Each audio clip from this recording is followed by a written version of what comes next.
At 10:13 a.m., officers got that first call for shots being fired in the building.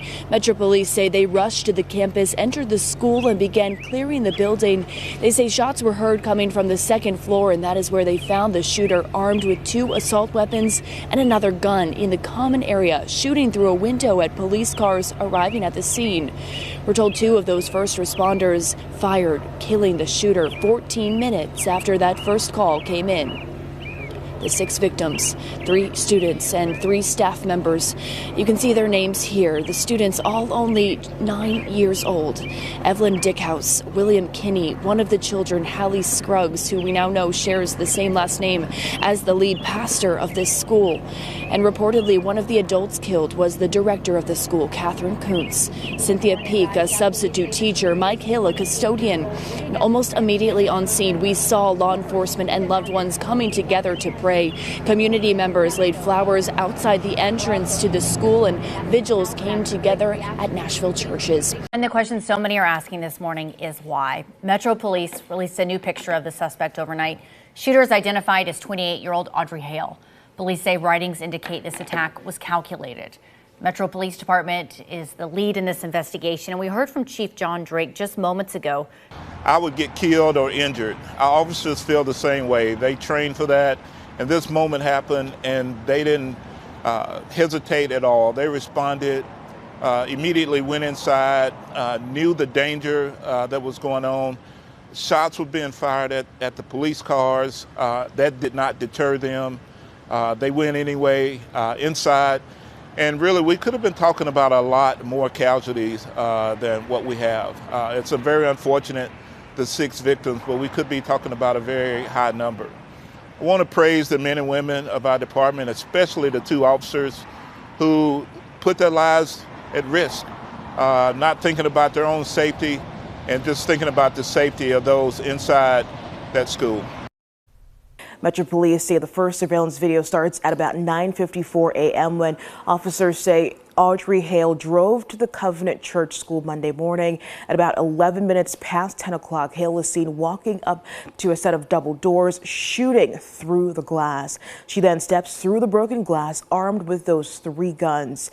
The next camera shows Hale rounding a corner inside the school at 10:13 a.m. before walking into an area labeled church office. 5 minutes later, she's then seen in this lobby area walking around with that gun aimed and ready to kill. First off, I want to give a big salute and God bless all those first responders, men and women, and the 2 officers that sacrificed their safety in the name of protecting those children. That it could have been a whole lot worse. This could have been a horrific tragedy, even more so than it already is. And God bless and protect all of those people. I can't imagine how terrified that these poor children and the other victims were in the midst of this hate crime. It's absolutely horrible that any person has the want and capacity for a level of evil to this extent, to want to even do something like this, man. It's insanity to me. It's insanity. And my heart and prayers go out to all the grieving families and the people impacted at Covenant School in Nashville and all around the world. You could feel this hurt. And I really can't fathom the level of pain that these parents and family members and friends of these people must be feeling. Although I know it won't bring them back. A few verses that I've always leaned on in times of hurt and despair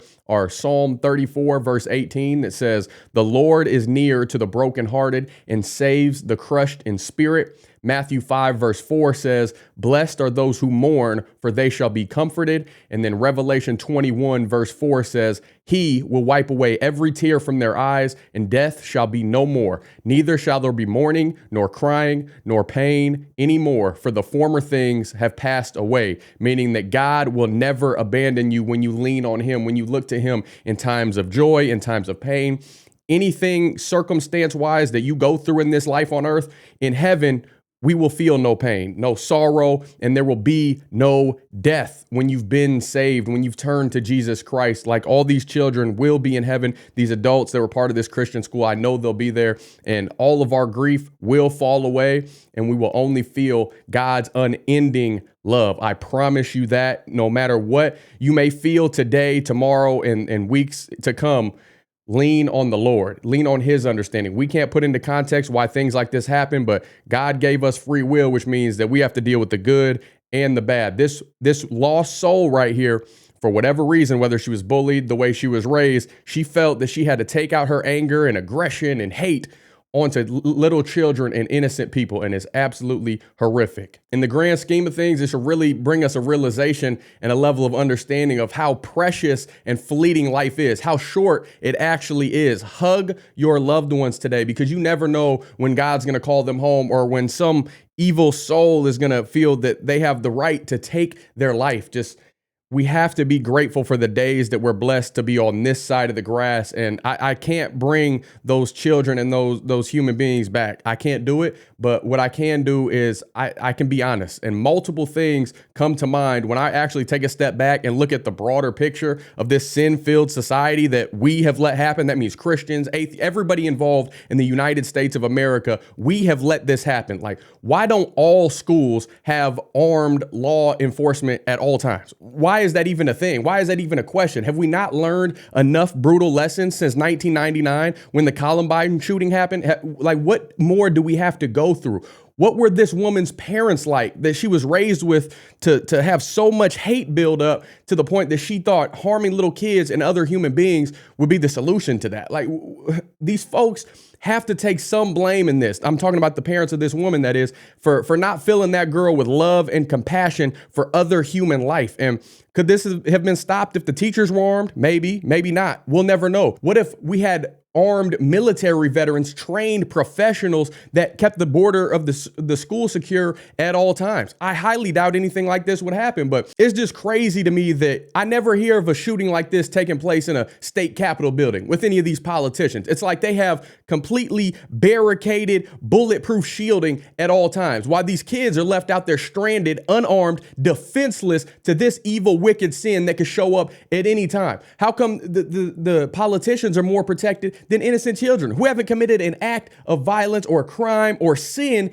at all? Like, what is it with the way that we have this country set up to where politicians, these overly high paid individuals that are, in charge of protecting our streets, or not even protecting our streets, bringing these laws into fruition, why do they get all the protection? But this poor little child, boy or girl, or teachers that are in charge of sculpting the youth, how come they aren't protected? How come their lives aren't valued? What's the deal? Now, those were just a few thoughts and questions that popped into my mind when I first heard about this and it all started to unravel and play out. But I really want to get down to the nitty gritty and address the elephant in the room, that it's easy to blame a gun. That's a tool, which sole purpose of a gun being brought into this earth was to defend and protect the lives of the innocent when used properly, when in the hands of law-abiding, responsible citizens. But the problem here isn't the gun, as these radical secularists love to always make the scapegoat. They don't like to blame the person. They want to pass the buck and push the blame onto a tool. That's not how it goes, though, because a person who is really hell-bent on murder could use many different things other than a gun. We've seen it time and time again. Look at DUIs. Look at a person could have ran a car into that school, run the children over after school was out of session. Look how many drug deaths have gone on in our country. Look at what's flooding the Canadian border, the Mexican border. Look how many different things could be used to harm individuals with their bare hands, with a knife, with a can of paint. Like, the possibilities are endless, and you can't just put the blame onto a gun, an object. You have to put the blame on where it's responsible, the person. And the problem is the person's heart, because they either weren't raised in love, they were bullied, whatever it may be. I'm sure it was a multitude of different events and circumstances that led up to this. But one of the reports I saw actually said that the shooter had no history of mental illness, no prior indication that this would actually unfold. Are you kidding me? The woman literally thought that she was a dude. If that doesn't classify as mental illness, then I'm Denzel Washington. That's absolutely ridiculous insanity. And we can't keep playing this denial game. It's not just a change of pronouns and how you want to be addressed and identified. These people are altering their hormones and mutilating their bodies. You don't think that's going to have some repercussions? Like, if you're a transgender, then you're saying I'm against what God created me so much that it drives me mentally insane and makes you ill to the point of wanting to chop off or swap out your biological parts. So let's start there. Now that we have that piece of evidence, we can really start to peel back the layers and hone in and focus on the real issue, which is mental illness, which is these kids and adults that are so confused to the point that they don't even know what reality is. They're so confused and misinformed and delusion that they're not living in truth. They don't have a truth. It's relative. They're flying by the seat of their pants, and it changes each and every day depending on their feelings.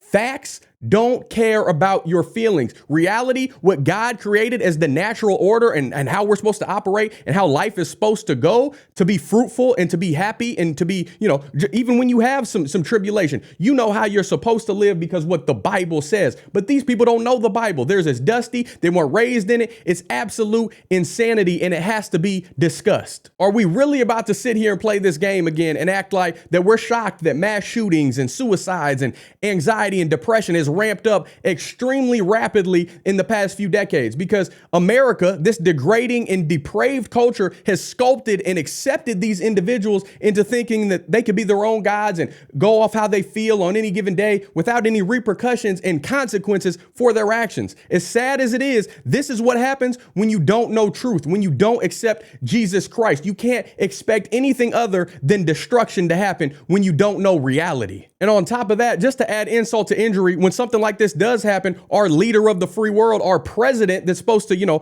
bring peace into the minds of American citizens, what does sleepy Joe Biden do? He goes out cracking jokes about ice cream in the first press conference since this shooting took place instead of, actually taking the situation seriously. It's disgusting. I came down because I heard there was chocolate chip ice cream. By the way, I have a whole refrigerator full upstairs. You think I'm kidding? I'm not. God. These leftists don't care at all. They only pretend to sympathize when a gun is involved. And then they want to blame the gun instead of blaming the responsibility on the person that, proceeded to aim and fire that weapon, that semi-automatic weapon that doesn't just pop off on its own. No, it can only go as fast as the person's trigger finger manually allows it to go. So let's be honest here. And as usual, the social gun warriors love to mislabel the AR-15 as an assault rifle to scare people, to bring fear into the hearts of people in the United States. But it's not an assault rifle. It's an Armalite rifle. We don't have access to military grade, fully automatic assault style weapons. That's the military. That's law enforcement. That's our special forces. We as everyday citizens don't have access to that. But you couldn't stop criminals from going out and getting guns, no matter what gun laws that you put in place, no matter what background checks you put in place. You can't determine the future. It ticks me off, y'all. They only come out and speak when they want to overshadow these tragedies and make it about guns, make it about their political agenda to remove the Second Amendment rights that our founding fathers gave to us so we can defend against evil, so we can protect our families, we can protect our children and our schools and protect ourselves against a tyrannical government that may want to try to take the things that you got and ensue their dominance on you someday. Be honest, be blunt, tell it to us straight. You only want to take the guns out of responsible, law-abiding citizens' hands so that only the government and criminals can have the upper hand. Let's be honest. Let's be transparent, because this is a bunch of twisted, evil bull crap, and it has to come to an end. We can't keep burying children and others because we wanted to be inclusive instead of getting these people some help. Get them some help. Actually go out and tell people what they're going through, that they're mentally ill, that this isn't how you're supposed to operate. You're supposed to know and live in the truth that you're a man or a woman. You can't be pushing these puberty blockers, these agendas, these woke narratives, and not expect evil sin to come out of that, not expect repercussions to ensue in the aftermath. You can't live in this world of denial. We have to fight back against the evils of this world. And the only way to do that is by putting the advantage into the hands of responsible, everyday Americans that still stand firm with the God-given values that our country was established on. But that's all I got for today. Let me know what you think down below in the comments section. I love y'all. I'll be praying for you. I know today is extremely tough. Mourn with these people, grieve with them, hug them tight, hug your loved ones tight. Pray for this world, y'all. Pray for these people. I'll be praying for you guys. And until next time, Godspeed. I'm gone.